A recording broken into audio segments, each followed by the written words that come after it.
Assalamualaikum warahmatullahi wabarakatuh. Halo teman-teman, di video ini kita akan membahas materi pasar modal. Pasar modal adalah tempat dipertemukannya aktivitas permintaan terhadap modal yang datang dari pihak debitur atau peminjam dan aktivitas penawaran modal yang datang dari pihak kreditur atau yang meminjamkan dalam hal transaksi kredit yang umumnya berjangka panjang. Jadi, pasar modal ini merupakan tempat pertemuan aktivitas permintaan dan penawaran modal dari pihak kreditur dan debitur, dan umumnya berjangka panjang. Pasar modal disebut juga dengan bursa efek, yang mana bursa efek mencerminkan suatu tempat yang memperdagangkan efek yang meliputi saham, obligasi, atau bukti lainnya. Pengertian beberapa efek yang terdapat di pasar modal. Yang pertama adalah saham.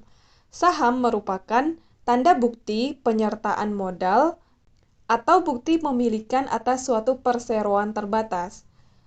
Pemilik saham akan menerima dividen atau bagian keuntungan usaha yang dibagikan kepada pemilik saham. Jadi, saham merupakan tanda bukti penyertaan modal atau bukti pemilikan atas suatu perseroan terbatas. Yang kedua adalah obligasi. Obligasi merupakan tanda utang yang dikeluarkan perusahaan atau pemerintah kepada masyarakat. Pemilik obligasi akan mendapatkan pembayaran bunga. Yang ketiga adalah sertifikat PT Dana Reksa, merupakan surat berharga pengganti dari suatu surat berharga atau sekumpulan surat berharga lainnya.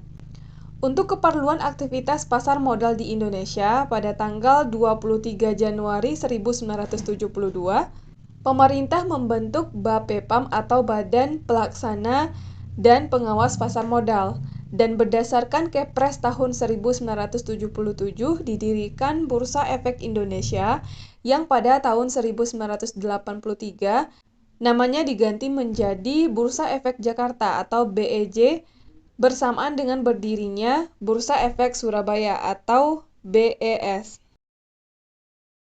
Pasar modal memiliki beberapa manfaat bagi masyarakat. Yang pertama, yaitu pasar modal memungkinkan dua usaha dapat lebih meningkatkan kegiatan usahanya. Yang kedua, pasar modal memungkinkan para pemilik modal mendapatkan keuntungan dari modal yang dipinjamkan. Yang ketiga, pasar modal mendorong peningkatan produksi dan memperluas lapangan kerja. Yang keempat, pasar modal meningkatkan penyediaan kebutuhan masyarakat akan barang dan jasa. Dan yang kelima, pasar modal dapat meningkatkan pertumbuhan ekonomi.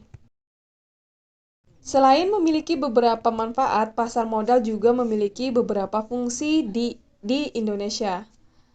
Fungsi dari pasar modal yang pertama adalah sebagai sarana badan usaha untuk mendapatkan tambahan modal.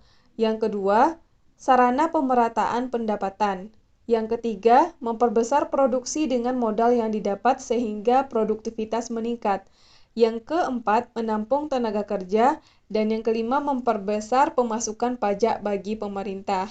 Jadi selain mempunyai beberapa fungsi, pasar modal juga memiliki beberapa manfaat yang secara keseluruhan dapat membantu masyarakat untuk mendapatkan pendapatan yang lebih dan juga sebagai tambahan modal dalam melakukan usaha. Oke, teman-teman, sekian materi terkait dengan pasar modal. Semoga video ini bermanfaat untuk teman-teman semuanya. Sampai ketemu lagi di video selanjutnya, kita akan membahas tentang pasar tenaga kerja dan juga pasar komoditi.